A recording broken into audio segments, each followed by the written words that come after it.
not only is this an addiction, this is an addiction that takes other people's lives. Now, I know I usually talk about men who do all this and like waste resources and people's time and their family's money and die even when they're fathers and blah, blah, blah, blah, blah.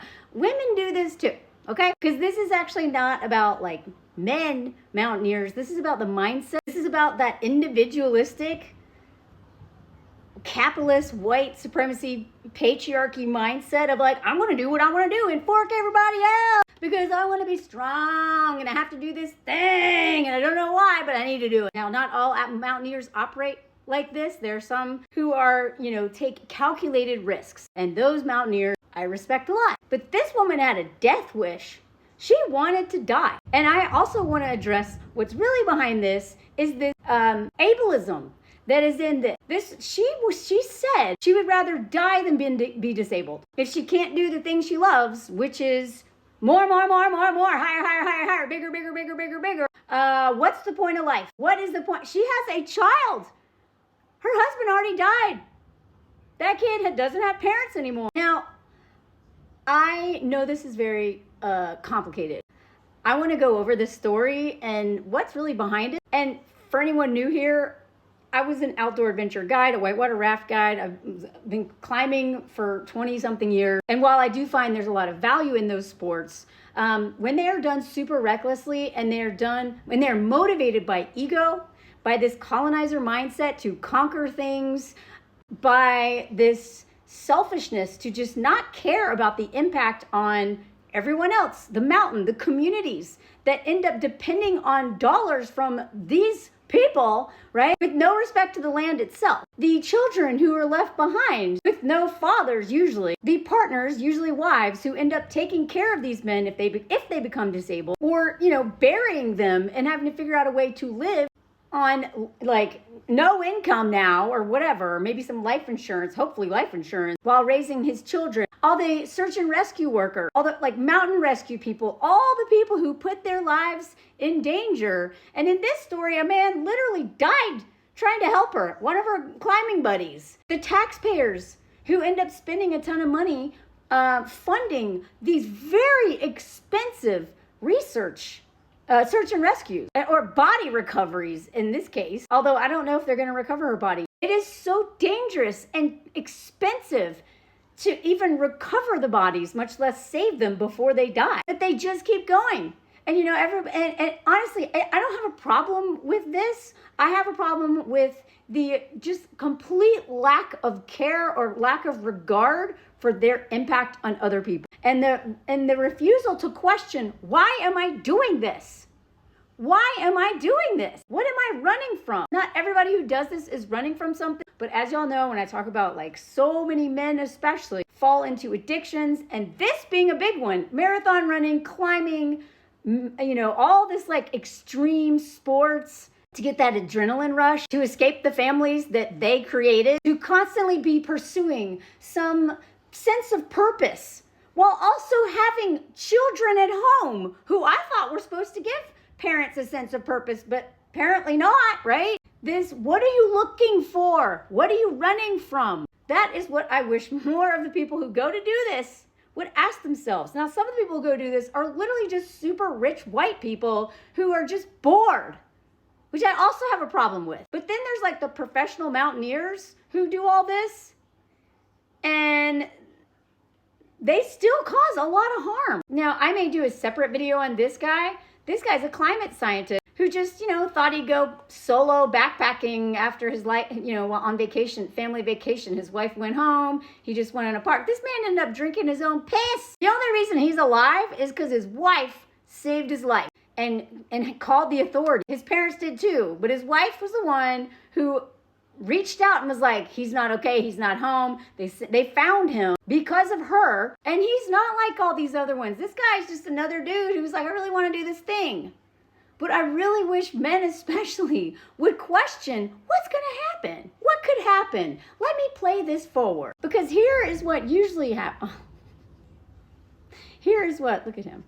Here's what usually happens to men who do sports like that, when they don't think things through, when they don't do what women have been taught to do, which is to play things like 5, 6, 7 steps ahead in terms of finances, in terms of health. We're like, go to the dentist, go to the doctor, do the stuff to stay alive, because this will have an impact later on, especially on me, but please do it. And so men don't think about that stuff because they haven't been taught to think about it. Doesn't mean they shouldn't. It's still not on them, right? And it's the same thing when it comes to these adventures. If you would just pause and think, what's the worst case scenario here? Well, if I go hiking in the middle of nowhere with bad cell phone service and then also put it on airplane mode, and then also, hike on a boot that is not okay. Like, making a bunch of bad decisions in the middle of nowhere could leave you disabled or dead. And in this case, luckily, he is not dead, but may not walk again. We're not sure. And who is that going to impact the most? Who's going to take care of him? It is always women, almost always women, who take care of men who make bad decisions. Now, in this case, so this woman, Natalia, I am going to say her name wrong. I watched videos to try to remember how to say it, and now I still can't remember. Nagovitsyna, okay, I'm sorry. And her husband, right, big mountaineer. Now, again, if they were doing all that and they didn't have a child, it's like, okay, you're still, they're bad decisions. Accidents happen, by the way. But a lot of these accidents are actually poor decision-making or reckless decision-making with some bad luck. Now, they at least didn't have a young child. He's like, I think he's like 27. But this guy was out there begging Putin to send a rescue helicopter out there to save his mom. Imagine you already lost your dad, almost lost your mom because she wouldn't leave him alone on that mountain. Somehow she survived. He ended up dying anyway. And then she goes back to that same mountain to prove a point. And I'm sure she's grieving. Like, I'm sure this woman is was really suffering. But I really want us to look at this like addiction. Because I'm not saying judge addicts harder.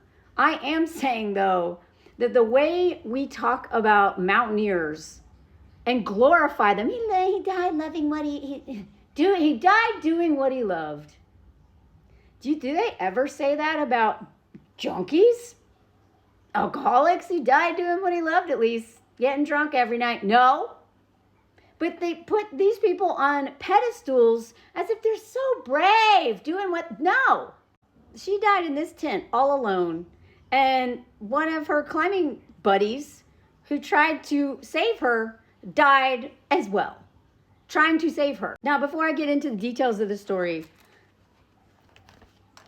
the reason why I talk about like white supremacy culture, capitalism, and this is really extreme in the US, but clearly it's not just a US problem. This woman is Russian. But this individualistic mindset, this consume nature, consume even humans, right? We maybe not eat them, but the way that we just consume things, people, as if we have insatiable appetite. Watching family vloggers, you're consuming children living their life. Right? Like this dehumanizing mindset, this conquering mindset, this individualist mindset, this hierarchical mindset.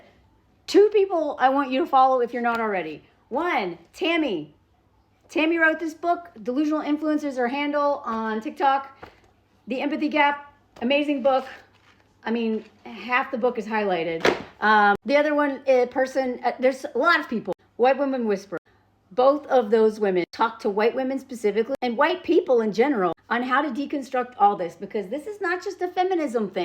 This is a mindset of consume, dehumanize, like just being dead inside, running from things, avoiding things, ego-driven, being completely cut off from our own humanity. And so we end up doing all this stuff and we don't know why. This book and all her content, as well as White Woman Whisper and her Patreon, help you understand, because I still have so much work to do, but it has made it so much more clear to me. This mindset, it is so subtle sometimes. Not always, but even in its subtlest ways, it is violent. It is violent towards ourselves, towards others, towards nature, towards children, towards people with disability, towards trans people, towards everything. So I'm going to show you some details from this story. And, I'm having some conflicting information. Part of it is because some of this is written in another language, like I think Russian. I'm not even sure. Some of the articles were in Italian because an Italian dude died trying to help her. So if I get some of this wrong, I'm sorry. I've checked so many resources, and so some of the details are a little conflicted, and it might just be a translation thing. But I will say this was written in English by a trash publication who has slut-shamed me and whatever. But they also do end up having details that no other publications have sometimes. And this, the framing left to die. I know it sounds dramatic and everything. It seems to me there was no way to save this woman. And her decision to go at all seemed incredibly irresponsible, given that multiple sources have said that she had an injury. That injury she got up there, she already had. She was recovering from it. And then the mindset from her interviews about, I'll show you the quotes in a minute. The whole team probably should not have been there. They did not have a guide. There was a bunch of circumstances where they made the wrong decision. You could not pay me to go on one of these expeditions because I do not trust the decision making of the people with me. And at the end of the day, those people who are going to save me or not, who are going to maybe try to talk me out of following my own intuition. So if I ever was going to do a big adventure like this, you better believe I would only go with people I 100% know and trust. And still, I don't think I'd ever do this. Part of that, though, is because I worked really hard on what motivated me so much to go do a lot of this. I was never, ever as reckless as any of these people. I did not have a death wish, but I was a thrill seeker. I did not want to die like a lot of the men that I was around who just literally didn't seem to care or think about death. But now when I go on adventures, I've kind of almost gone to the other extreme. I'm a little too cautious because I realize how close I did come to dying, mostly because of being with men. But that's another video. Now, both of them are dead. And I know I may sound like really cold and heartless right now. I don't mean to sound this way. I just want to make sure that while we do empathize with whatever, like they went through, as Tammy talks about in her book, part of this system is that white people tend to have a monopoly on empathy, right?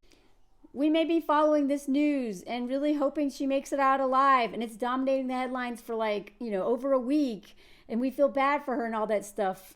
But if she had different color skin, right? If she was melanated, if she maybe she was overweight, maybe she was trans woman, if she came from anywhere in the global south, we would not care. We would not care on this level. Like when all those people were on that yacht that sank last year, all those rich people on the yacht, despite everything going on in Palestine for 2 years now, right? Despite everything going on in Congo, Sudan, everything going on in the U.S. forever, since the beginning of our history against Black and Indigenous people especially, with all the people who die all the time in horrific ways, and yet the news is like, oh, but this woman, she was so brave and she climbed a mountain, and oh no, she's on the mountain. And I know that it's like an interesting story, and I know it's like whatever. It's just the way that we value in that hierarchy certain lives over other lives. We've been taught to value certain lives over other lives. There's oh my God, I forgot whose joke it was. Natalie Holloway effect. So many Black and Indigenous women die all the time in the United States. Kidnapped, unalived, right? All the time. Natalie Holloway on vacation in Aruba disappears. Global news for weeks. That doesn't mean that doesn't, the Gabby Petito thing, which by the way that her father despite being defensive in the moment, when people were like, oh, Gabby Petito, like, this is really tragic. But like all that energy and all those resources and all that care and empathy goes to her. But what about all these other women? At first he was defensive, and then he thought about it and sat with it, and then became advocate for all the women who disappear and are unalive. And like he put a spotlight on that when realizing that, yeah, the media attention that his daughter got was definitely oversized. And so this, this video, this picture of this woman stuck on the mountain. Oh, and she's like, praised for not leaving her husband on that other mountain years ago, refused to leave him.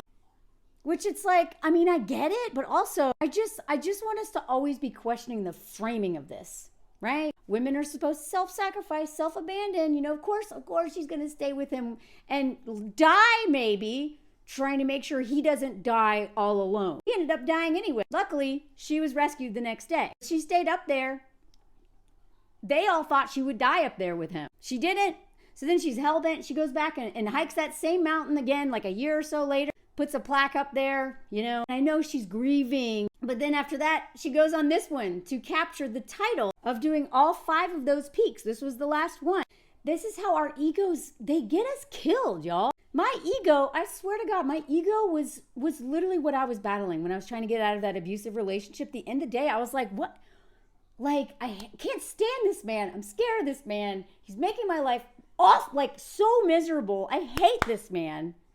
What is this about, other than being brainwashed and, my cortisol levels being all over the place? I was also battling my ego. Oh, I need to be needed. I need to be wanted. I need to be that person who fixes him. So whether your addictions is this or saving a man or saving a person or whatever, that ego, man, it'll kill us. And unfortunately, all of these rich white billionaires with all this money and massive egos are, like future family annihilators, except we're their family. And they're just like, yeah, let's just do AI. Build data centers, even though they need so much drinking water that everyone's going to die feeding the data centers. Okay. You know what I mean? The ego, right? And this is what our conditioning does, is we're driven by this ego to do things that harm ourselves and other people all the time. So I have been trying to unpack this stuff and see this thing that lies to me all the time and question it. Pause and be like, whoa, what's that about? So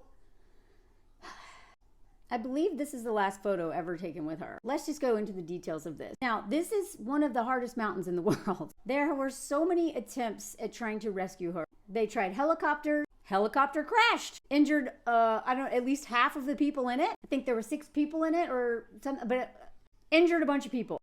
Okay. Then the other helicopter couldn't see anything, so they stopped. They had people try to rescue. They returned back. Rescuers returned back twice, once by storm and once when their team leader was injured. Okay, so another injury. So at 24,406 feet, this peak is one of the most difficult and dangerous on the planet, with a high fatality rate, temperatures as low as negative 30 degrees Celsius, relentless snowstorms, high winds, frequent avalanches. Okay, this is where I'm going to get a bunch of resources from all over the world. So again, some of this may be a little weird. I'm not sure if the translation is why some of it's like, what?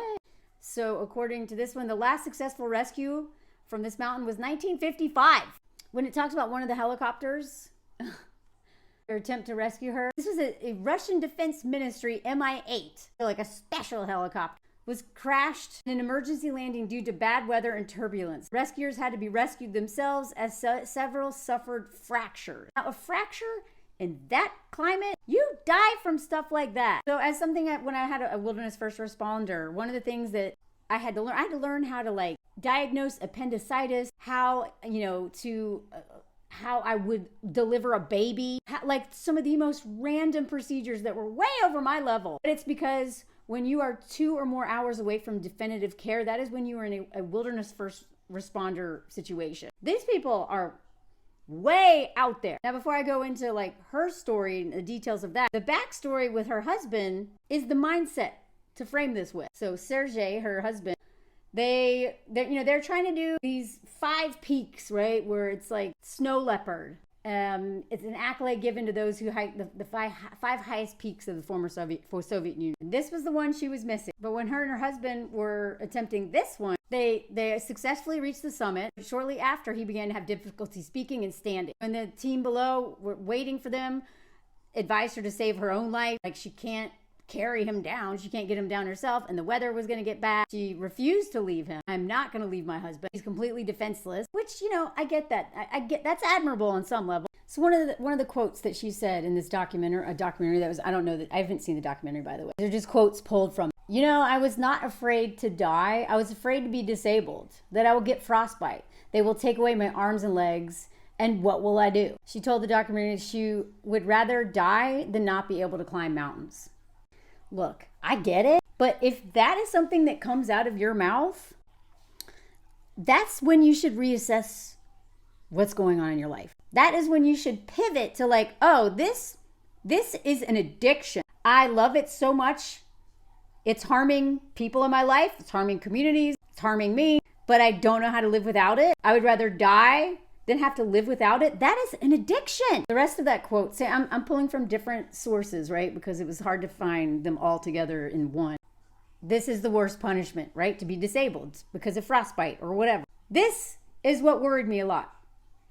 And that we die. But she was way more worried about being disabled than death, than leaving her adult child without parents. So back to that moment. Her husband was still alive when the next day rescuers managed to reach 6,800 meters where he was. They began the descent but had to leave the injured man behind and continue in search of more help. It is believed that due to the stroke, he was delirious. That he untied himself from the rope as they had secured him with. His body was never found. Okay, so she stayed up there with him, refused to leave. People came to rescue, and they're having difficulty because he'd had a stroke. So never sees him again, right? She goes back a year later, makes it to the top, leaves a tribute plaque to her husband at the summit. So then she goes out this year to get that fifth one, right? She's got 4. She needs this final one to get the snow leopard thing. And during the descent, she fell and collided with a ridge and fractured her leg. Now I'm going to go to a different article that has a whole lot of detail. It is written in a totally different language, so it's all been translated. There's a few details that are off, but again, I think it's because of the translation. So there's several articles in this Russian, I guess, since it's .ru. Anything that's .com and blah, blah, blah, that's American. But all other countries, if you don't know this, I didn't know this till I moved to France. I lived in other countries that, it's the country. So here it's .fr. So I'm guessing this is Russia. These are supposedly it was like, they're all kind of a little on the older side. They were all in their 40s or 50s, it seemed. From what I've learned, I don't know all of their ages, but it seems like at least 4 of them were in their 40s or 50s, which for doing a sport like this is a little, Now, this mountaineer, this one, I can't pronounce his name, I'm sorry. He reported that she was not allowed to climb Victory Peak a year ago.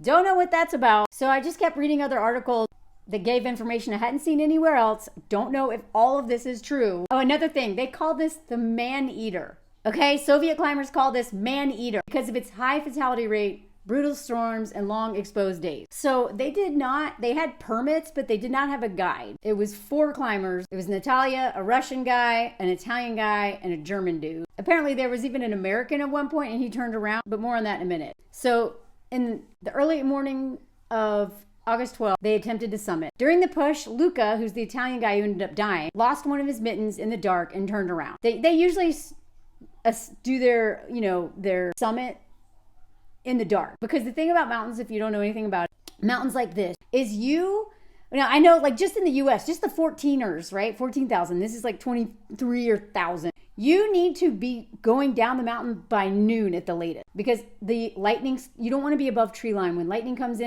And in this places like this, like storms tend to come in later in the day. So you may hike in the dark, But the goal is to get the hell off that mountain before bad weather moves in, which almost always happens, afternoon and evening and stuff. So Gunter moved faster and summited ahead of the other. Natalia and Roman continued their ascent as the weather deteriorated. So that was a choice to keep going, even though the weather is getting bad. They both made it to the top. During the descent, which is when most people die. Most people don't die on the way up. They die on the way down. You are only halfway up that mountain when you get to the top. And just so you know, going down anything is way harder than going up. Going up is more strenuous, like you breathe harder and whatever. But going down is so hard. Your butt hurts because you are squeezing your thigh, your glute to try not to fall. You have to be so careful. It is so much harder going down than going up. Any of this doesn't require as much energy, but it's way scarier. Same with climbing. You can climb up a route,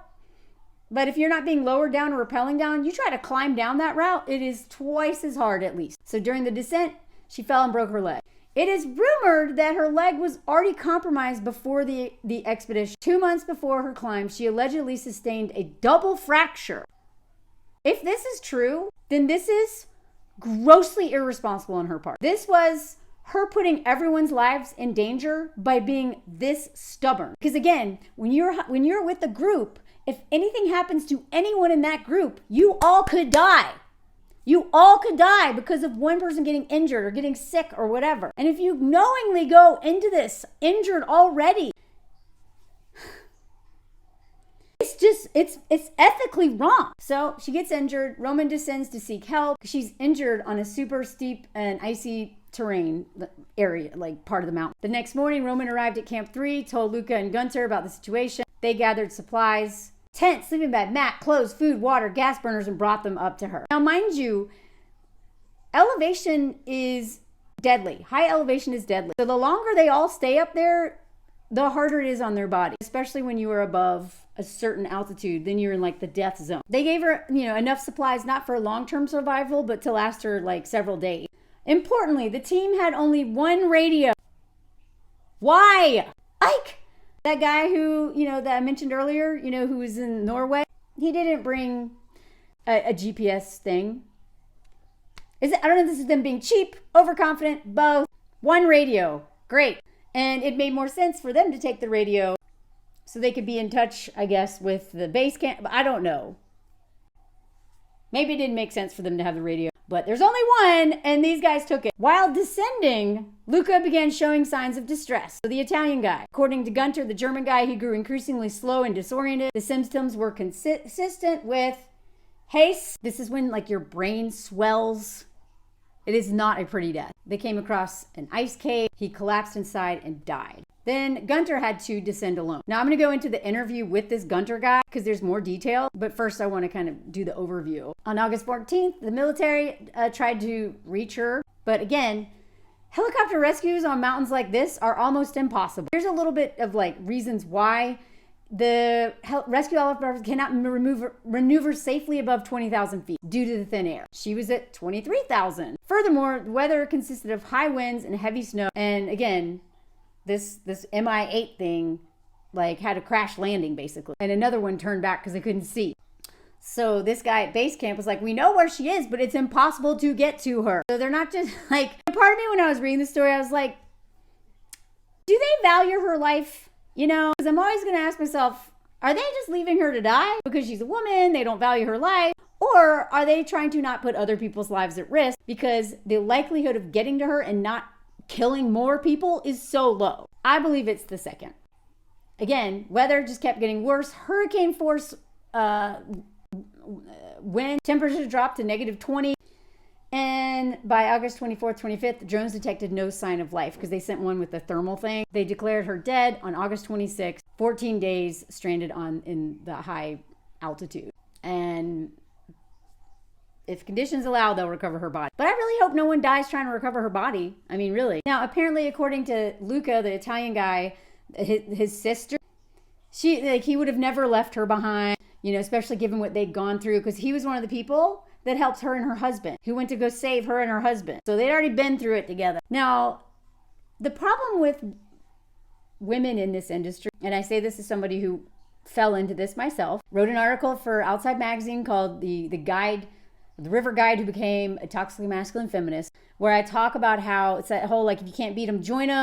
I literally, like, behaved a lot like a man when I was in these industries, because you can't beat them, join them. It's a survival mechanism. But the other thing is that to be respected in male-dominated industries, you usually have to be, like, way better than them, right? A black woman, indigenous woman, another woman of color, but especially like a black woman or indigenous woman in these industries, then you have to prove yourself like 10 times more. So what I ended up doing is playing the game. I cuss more, I talk nastier, I always volunteer to do the hardest stuff so they won't like keep diminishing my potential, or just like dismissing me. Whatever. When you work in an industry like this, you want them to be like, yeah, that bitch can do it. And like where they would even say, like, man, that bitch is tougher than me. Like that's what you have to deal with, because their default is to assume that they are better. Anyway, so she could have, I don't know if she'd be the first woman to complete all this, but one of the first for sure, because this is not something many people do, this snow leopard thing. And of course, everyone's going to frame it as, she was so strong, she was so determined, she loved her husband, all this stuff. I'm honestly surprised she's not getting more crap for being a mother. Now, if she had young children, if like her adult child is like 20 something, but usually they use the mom card against people like this. So it's interesting that they're not saying that more. Also, I saw quotes from just lots of people, right?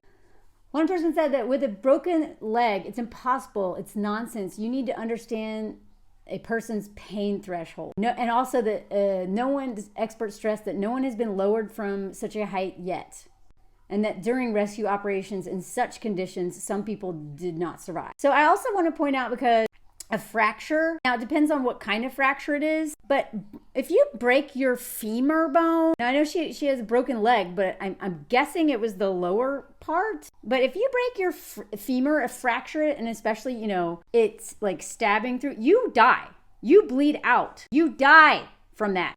My father-in-law broke his femur while he fell off a ladder, and he almost bled out and died. Luckily, he had a cell phone on him. He was home alone, and they life flighted him to the hospital. But that, like, breaking legs is a deadly thing, especially if the bone pierces through the skin and you bleed. Again, I saw more than one source that said she was climbing on a fresh injury. So I don't know if she re-broke her leg or what. But this article right here from 7 Reflections, I don't know the source. I haven't heard anyone say it, so I don't know for sure. But they claim that authorities have said $60,000 will be billed for rescue operations, or I guess attempted rescue. Insurance is expected to cover $35,000. The remainder, about $25,000, falls to her 27-year-old son. Can you imagine? Now, I am guessing that's a lot of money for someone who lives, I forget which country she's from. Like, that's US dollars. If this is true, this is so unfair. The rescue is over, but the consequences continue. Why climb at all? Why risk life, health, family, security for a summit that offers no reward beyond a flag, a title, your ego, a photo, a medal? Why does someone like her, already wounded, already grieving, choose to climb again, even when the cost is measured not just in money, which her son will have to pay, allegedly, but in lives, in injuries, and a death of someone else, her friend? I learned this term, don't know much about it. I can look into it if y'all want. Let me know if you've made it this far. Type in repetition compulsion. It's a way for me to know if y'all like these long form content stuff. Repetition compulsion is an unconscious drive to replay a scene of a loss in search of resolution. Well, is that why I kept dating trash? To work out my dad issue? Her going up there may have been not just a ritual, as an attempt to stay connected to him, to finish what he could not, on that first mountain. They also talk about when you set a goal, the sunk cost, right? We know that with dating and marriage, Oh, well, I've been with him 15 years and he really sucks, but like, I've already invested this much. It does feel like the more committed you are to anything, a relationship, climbing a mountain, the more committed you are, the more you've sacrificed, the harder it is to leave. Which is, again, why I say, if you're in a terrible relationship and you know it's terrible and you can get out, what are you waiting for? It's only going to get harder to get out. Psychologists call this the planned continuation bias. Once you set a goal, the brain shields it from disconfirming evidence. Injuries, warnings, even near-death experiences are reframed as obstacles to push through, not reasons to turn back. And I would argue that this is especially big with men, because men have been conditioned to be very individualistic, be full of hubris, to not respect life as much, and also to not listen to their own intuition. Whereas at least women are, not completely discouraged from listening to our intuition, unless it deals with men. When it comes to men, they're like, don't listen to your intuition. It's going to tell you to leave his ass. This article also says it's a matter of personality. Sensation seeking, right? Some people are wired for intensity, feel most alive when they're stretched to their limit. High sensation seekers. Ordinary life feels flat. Danger sharpens it. Yeah. You could also call this unresolved trauma. You could also call this, one of the symptoms of ADHD, maybe, like neurodivergent, because this community is full of people with neurodivergence. And I get it. Constant stimulation, novelty, adrenaline, dopamine.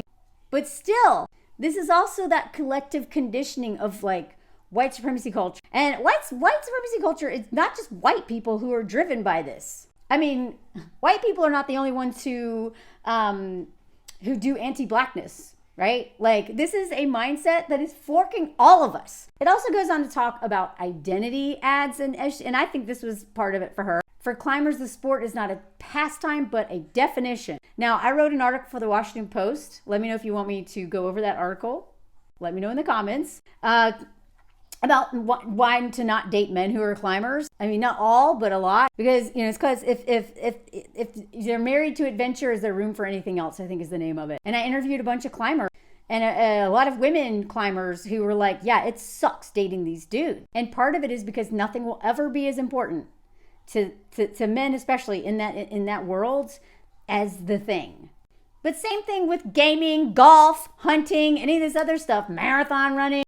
It's all about like men and it's not just men, but pursuing that thing that makes you feel alive, right? Or, again, but if that was like drugs or something, people wouldn't be like, wow, oh my God, they wouldn't admire them. But this is an addiction, or we act like addicts when we do this. In small communities, stories harden into scripts. The woman who would not leave her dying husband, the one who never turns back. Oh, that can relate to this a lot. I'm the tough girl. Like, everybody was like, you're so fearless. And like that, being attached to that narrative of like not needing anybody, being fearless, blah, blah, blah. People are always saying that to me. And I just want to be like, do you have any idea how scared I am of like intimacy and like vulnerability? But okay, yeah, I'm tough. And so my ego got attached to these narratives. So imagine for her, she's like the one who didn't leave her husband. She became like famous for that. She's the one who never turns around. She's stubborn. She doesn't turn back. Well, now she died of that narrative. Get rid of the script, y'all. The script that we've written or other people have written for us, it will kill us. These legends begin as narratives of devotion, but they become commands. I really like this article because it does explain a lot of the mentality of this world. And then you can just transfer that to whatever the thing is. It's not just this world, right? It's just maybe heightened when it comes to like, high stakes stuff like this. I love that line. A reputation built in grief can later dictate choices in silence. Ugh. Then it talks about the magnetism of altered states. Hypoxia, chart cognitive biases. Psychology can predict that stuff, but it cannot capture the magnetism of altered states. The reason some return again and again to the edge of death, even when cost is measured in families' fortunes and future. For her, the mountain was not only a terrain, it was a doorway. She had already stood on its threshold once, waiting beside her husband as he slipped away. Returning was never only about a plaque, a title, or recognition. It was about a recurrence of a state she could not enter anywhere else. You hear this a lot. A lot of people who go and finally do the thing, then they're like, now what? I mean, even Olympic gold medalists will say this. They sacrifice everything to achieve this thing, and then once they get the thing, then they're like, now what? And if you do not have a good community, if you're not working on yourself, this stuff drives people to want to die. And now I just want to mention this interview with the German dude. When asked how he met Natalia, first of all, he's 52 years old. And he'd only been climbing for 8 to 10 years. Y'all know how I talk about this is like what men do when they're like, oh man, I'm gonna die. This is like midlife crisis crap. Instead of buying a Corvette, I'm dying to know if this dude has children or like a wife at home, or maybe he left her. Like, he started doing this, what, in his 40s? So many men are afraid to die and they're so bored that then they're like, I know, and they take on this rather than, I don't know, go to therapy. So he was trying to, climb all these mountains too, right? He met some American dude named Paul. Paul introduced him to Natalia. Natalia was gathering a group of people to get a discount from a tour operator. It was kind of a random collection of people, I guess, other than her and like the Italian guy she knew. So they all teamed up for a discount. Again, like this is why, a discount, you go with people you don't know, you're gonna put your life in their hands to get a discount. Now, Paul, the American dude, on their way to their first camp, Paul decided to leave the route. Then the road turned out to be much more dangerous. There was ice fall in the slope. In front of us was an ice wall, meters high, without fixed ropes. I don't know, sounds like y'all should have turned back. Now, there was a group in front of them of experienced ice climbers. One of them walked through this wall, set up a rope, and helped us. I don't know, that should have been your first sign that maybe you were in over your head. There were other ropes on the route because a week earlier they had set them up to descend a body. Now we could use these. Now we have ropes to use because someone died. So because the wind was picking up, there were caves dug everywhere, right? Because sometimes it's like not safe to put a tent up when the wind is that bad. So it can snap these tents in half. Luca, the guy who ended up dying, the Italian guy, was sure that there would be a snow cave in the next camp. So he asked me to leave our tents so that the backpacks became lighter. A heavy backpack is a pain, but also like, you sure there's cave? The next day, the radio said that the weather condition would soon deteriorate significantly. We had two options. Here we go, y'all. To go on the road at night or to abandon the ascent. Well, we decided to go anyway. To go at night, not to abandon the ascent. I wanted to go at my own pace, and it was because I was moving faster than others. So he just marched right ahead and just left them all in their dust. Which again, this seems like it was a setup to be a disaster. Yeah. Got to the top, took about 5 hours, took some photos, started going down. On the way back, I met Natalia and Roman. They continued to climb the top. Like, they are a group. And they're all just like, nah, okay, this guy's doing his own thing. Like, safety in numbers. There's a reason why they say that. So those two, Natalia and Roman, go to the top. Weather deteriorates dramatically. Luca and I are at the camp closest to the top. A day passed, but Natalia and Roman did not return. Okay, well, I guess they're not okay, right? It was supposed to take 5 hours and a whole night passed. The next morning, Luca and I decided to go down as we were without communication. Oh, Natalia and Roman were the only ones with the walkie. Why did y'all not have more radios? As they were about to leave, y'all were just gonna leave? As we were about to leave, we ran into Roman. Pure chance. But he was without a backpack or any equipment. He told us that Natalia had broken her ankle. Now, at first I was like, wait, what? I thought it was her leg, but apparently they didn't understand how bad her injury was. So they collected everything they found in the cave, all that stuff, right? Gas cans for melting snow. She just sat there in the cold waiting. Luca and I fixed her ankle with a piece of trekking pole and set up a tent. Digging and pitching a tent at such a height is incredibly exhausting. Now, this is true. Doing anything at that height is exhausting. I've never been to that height, but I tell you what, I've been even at 14,000 feet. It's exhausting to do anything, include walk. Your energy is so precious, which again is, so if someone is ill or sick, like you are going to spend a lot of energy trying to help each other, which means you could all die. In the evening, we were able to contact the camp using her walkie-talkie. The base replied that it was better for us to take a walkie-talkie with us to stay in touch. Natalia gave it to us without question. Okay, so he took that, that's right, because they said he should. At the time, we didn't know how badly she had injured her leg or what we could do. Luca asked me to take a picture of the moment when Natalia realized that we had come to rescue her. That's that last photo, by the way. Oh, they told her everything's gonna be fine and they supported her, which I guess you want her to be like, you're gonna die, bitch. At night, we received a call from the base and we were told that we had to go down. The weather was getting worse. The roof of the tent under which Natalia was staying was torn by the wind, but we couldn't fix anything. So they ended up staying up there in the tent with her that night. And then they basically left because they were like, y'all need to get down. So isn't it ironic that like She stayed with her husband. I'm not saying they should have stayed with her, but it's like she stayed with her husband when, Base was like, get down, the weather's going to be bad. Almost died doing it, and her husband died anyway. Now she's in his situation where she's stuck on the mountain. These guys are with her, and the base is like, y'all need to get out of there. And she dies alone. We had to leave her in the ruined tent and return to the cave, where Roman was waiting for us. Because of the wind, the entrance to the cave was covered with snow. We had to clean it every 10 minutes, and we realized we could no longer stay there. Okay, so this is where it just like, this sounds like the worst. They're going to make a movie about this, I bet. I said that we should go to the next camp despite the bad weather. Then Luca lost his temper. He shouted at us to go without him. He had frostbite on his hands, and he was worried that the doctors would want to amputate. Here we go again. The worst thing that can happen to you is to become disabled in this world. God, like, do you see what they teach us? Do you see that? Like eugenics and ableism, self-hatred and dehumanization of ourselves and others.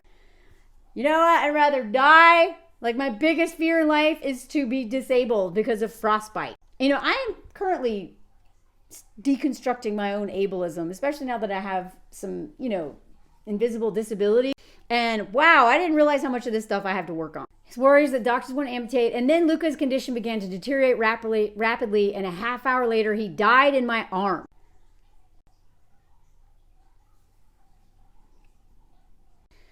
Was there any chance to save Natalia? When we left Natalia, she was fine. We left her enough food and gas. She could have been alive for another 4 to 5 days. But probably not at that elevation. They talk about that helicopter that made them. Only 3 crew members were unharmed.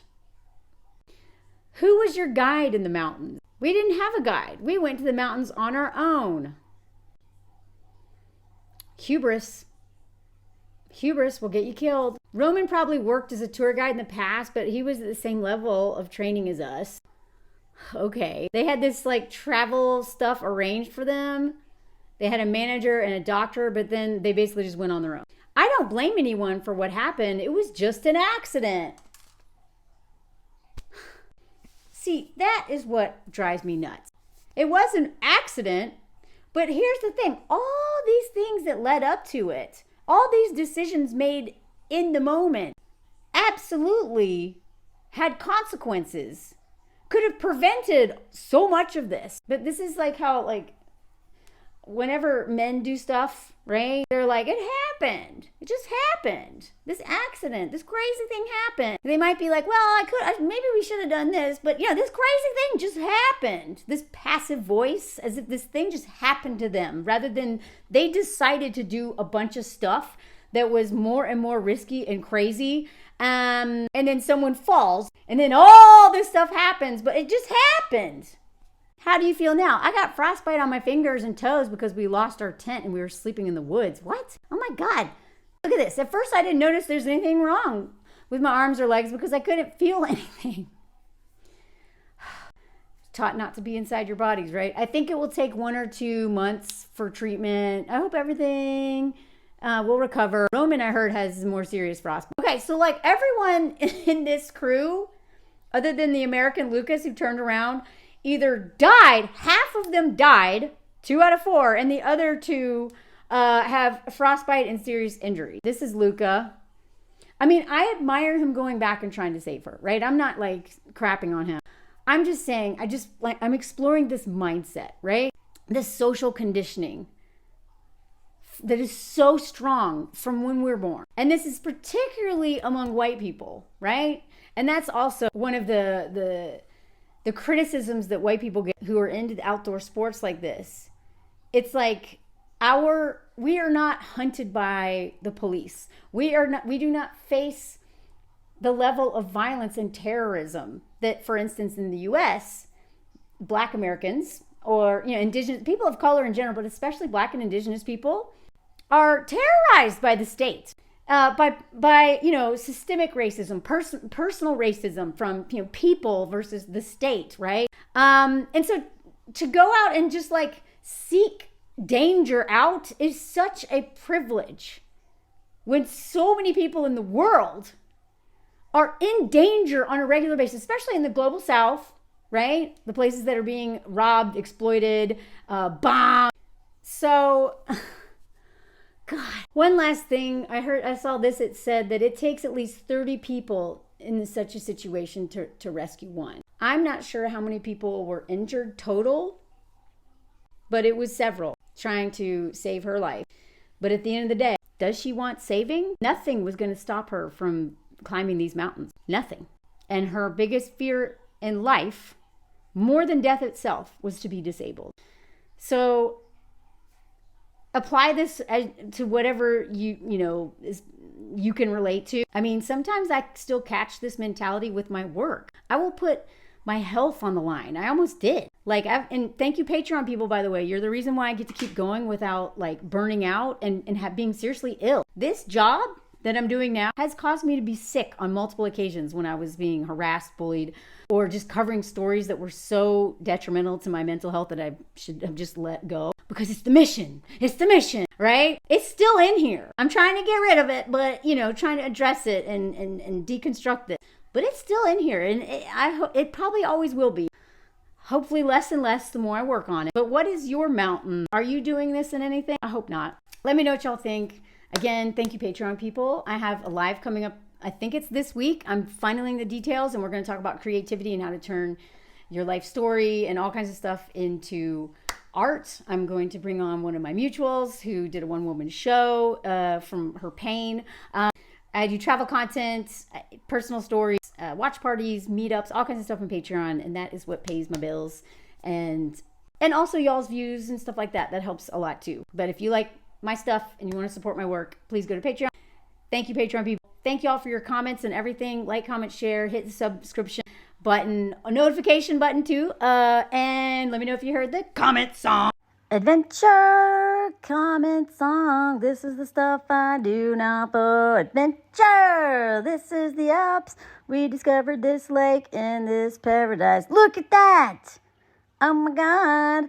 This is like having the beach, but it's also in the mountains. Oh my God. And, it's pretty cheap if you're camping.